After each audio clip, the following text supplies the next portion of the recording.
And special thanks to our friends at this company who were nice enough to send us this bamboo box with makeup wipes.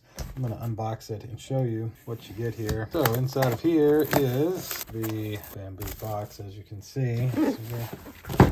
There we go. Nothing else in there. Nicely wrapped. I like that. Nice bubble wrap. So here is the box. So it has, these are like gel rubbery filling grips to where it should be able to sit on something and yeah, not move. And then of course, they even have a nice design here with these little handles and everything where you're able to easily slide out makeup wipes. Look at that. And they include a whole set of these.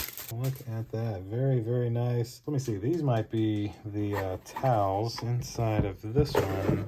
No, they're the same. So towels, makeup wipes, whatever you want to consider them. They do include a bunch of these in here. So that's pretty darn nice of them. And as you can see, they just fit nice, neatly in here. And they slide right in to this nice bamboo drawer, which just looks spectacular from the front. So I think that will essentially do it for this bamboo makeup wipe drawer organizer. It is all one solid piece, and you could set it on the counter, or if you look back in here, there is 4 holes, one in each corner, or that you could mount this to the wall if you wanted to. Thanks again to the company who was nice enough to send it to me. Thank you all for watching. We'll see you in the next one. Deuces.